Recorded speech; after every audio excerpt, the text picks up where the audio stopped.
Pleasant day to everyone. We're Group 6 and we're going to present our case study entitled Mitsubishi Motors of North America's Total Quality Management Approach to 2016 Mitsubishi Outlander Recalls. But first, let us introduce ourselves. My name is Junray Manuel.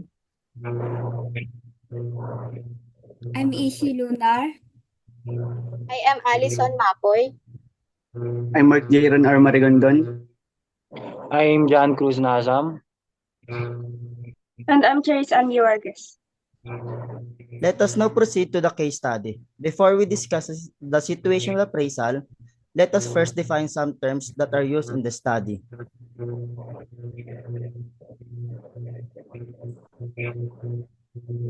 Let's start to define the Kepner-Trego technique.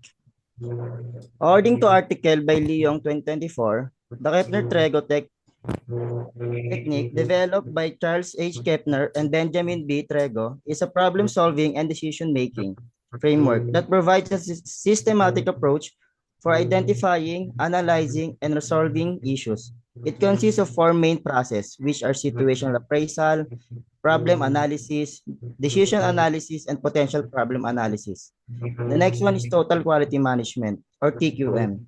As defined by the Investopedia team 2024, is the continual process of detecting and reducing or eliminating errors in manufacturing.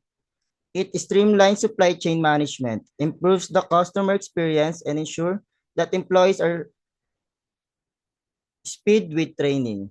The last one is fishbone diagram. According to Coursera 2024, a fishbone diagram, also referred to as a cause and effect diagram or an Ishikawa diagram, is a helpful tool for identifying the root cause of the problem.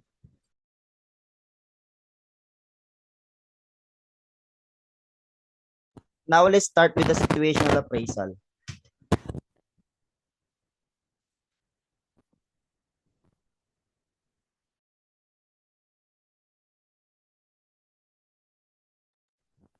Background. Mitsubishi vehicles, including the Outlander, are generally regarded as the affordable and well-designed. However, according to Service MyCart 2023, some models have experienced recurring issues. Specifically, the Mitsubishi Outlander 2014 to 2018 has faced problems with its transmission, braking system, and electrical components, as highlighted by RISV 2023.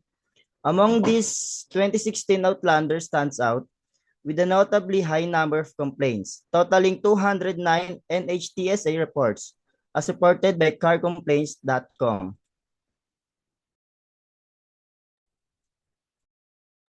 And now, for the key concern, continuously variable transmission or CVT, braking system, electrical system.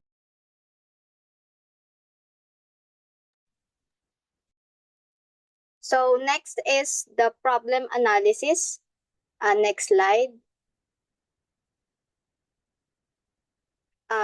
So the problem statement, based on the data gathered by the carcomplaints.com, Mitsubishi Motors North America Incorporated has received reports from Mitsubishi Outlander 2016 model owners in countries such as the United States and Canada, claiming their vehicles are experiencing transmission, braking, and electrical system issues. So now the primary goal is to address these problems through their service offerings, eliminate problems, and determine what changes are necessary to provide the best service possible. Next slide. So here is the fishbone diagram, or the cause and effect diagram, that shows the problem or the effect which is found in the head of the fish.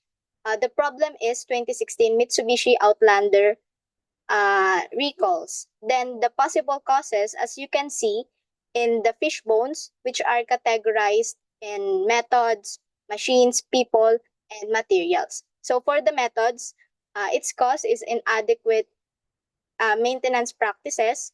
And then for machines, its cause is faulty components, sensors, or wiring issues, while in people, its cause is supplier quality deficiencies or supplier errors.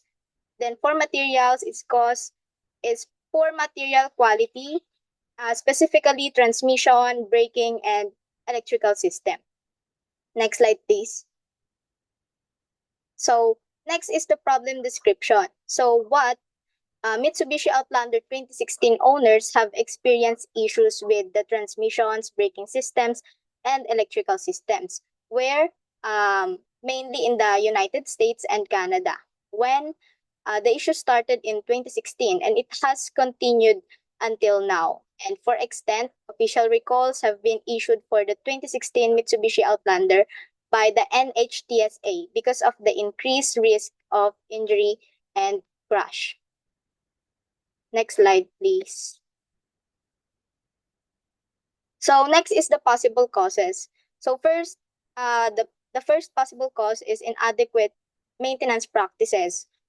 Poor maintenance can lead to engine failure. So regular maintenance and quality checks are important. Next possible cause is supplier quality deficiencies because defective parts like transmission components might have come from suppliers that didn't check quality well enough.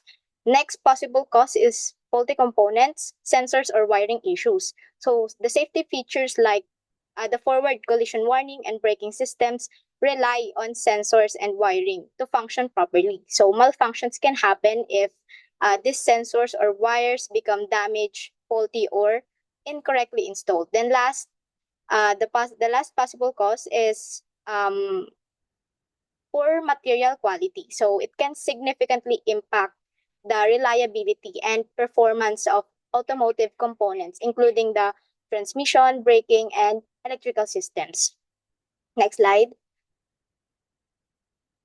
So the most probable cause is supplier quality deficiencies because defective parts such as faulty transmission components and sensors may have come from suppliers that didn't follow strict quality control rules. So based on the safety recall report by NHTSA, the Japan Automatic Transmission Company, or simply JATCO, which is the Mitsubishi supplier of the CVT, or continuously variable transmission, they confirmed moments where the range switch lost its signal due to a decrease in contact pressure between two electrical terminals within the switch. So basically, that was the supplier's fault. So this signal loss caused engine torque reduction, resulting in a feeling of hesitation for drivers. So because of this, it could lead to ongoing issues in many vehicle models, causing frustration and costly repairs for owners. So improving supplier quality standards and making sure parts are thoroughly inspected could help fix and prevent these common problems.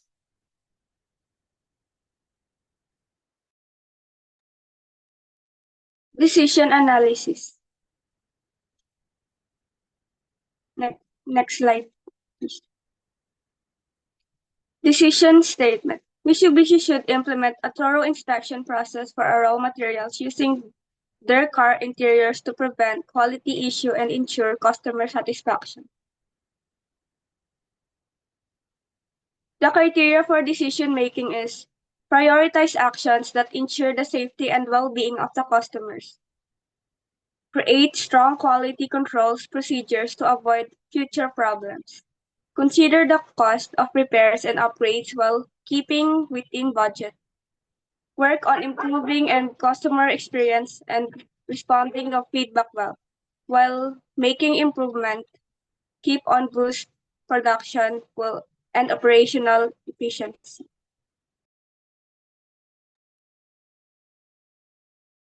And for alternative considered, supplier quality management. Supplier quality management, or SQM, evaluates a supplier to ensure they consistently provide materials that meet established quality standards. Next, statistical process controls, or SPC, used to monitor incoming materials using statistical method and helps to identify potential defects. Lastly, root cause analysis for defects, used to identify the underlying causes and prevent recurrence using tools such as fishbone diagrams or the 5 whys method.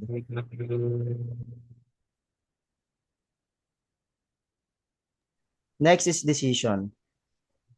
To address recurring issues with transmission, wiring, and braking systems, Mitsubishi Motors of North America must strengthen its total quality management or TQM approach by reviewing manufacturing process, improving quality control, and implementing stricter testing. The company aims to prevent future defects, ensuring vehicle safety, reliability, and customer satisfaction.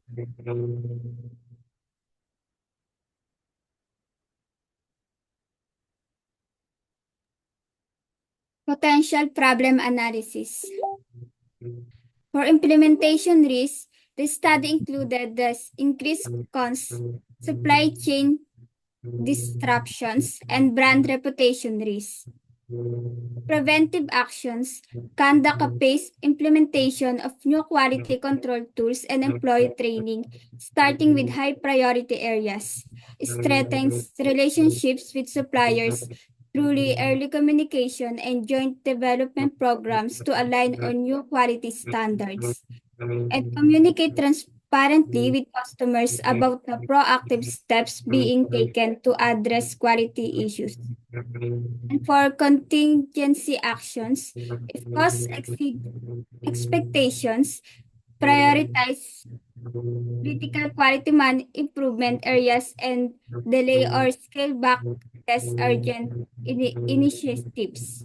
If key suppliers are unable to meet the new quality standards or cause delays, activate secondary suppliers or develop contingency agreements with alternative sources to ensure the supply chain remains uninterrupted. Initiate a targeted PR campaign to highlight the positive changes, including customer testimonials, third-party validations, and any independent safety certifications to restore brand trust. Additionally, offer customer incentives, extended warranty service packages to regain confidence. And for the target results, next po.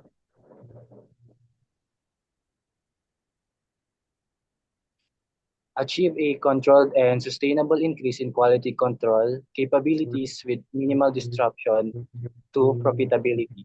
Maintain a stable and reliable supply chain by ensuring all critical components and materials meet the new quality standards with no delays in production.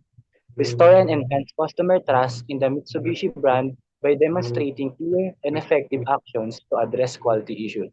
In short, the company focuses on making quality improvements that are effective but won't disrupt operation, ensuring that the supply chain remains smooth and rebuilding customer trust, actively addressing and correcting any quality concerns.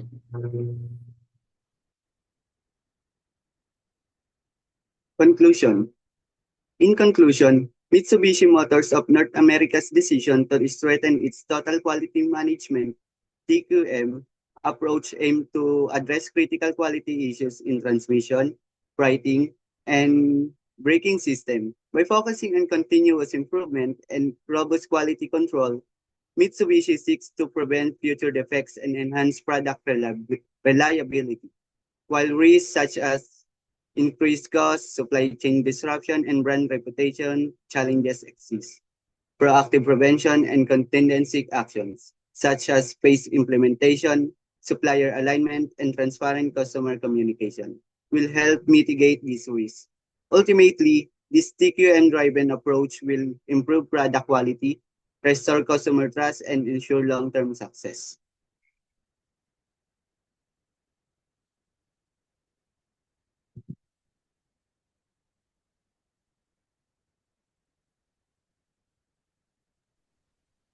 Next, please. For the Division of Labor, Manuel Jr. for situational appraisal, Mapoy Allison V for problem analysis, Vargas Charis Andy and Manuel Jr. for decision analysis. Lunar Ishiti, potential problem analysis. Nazam Jan for salt and Marigondon Mark Jayron for conclusion. Next, please. And with that, thank you for listening.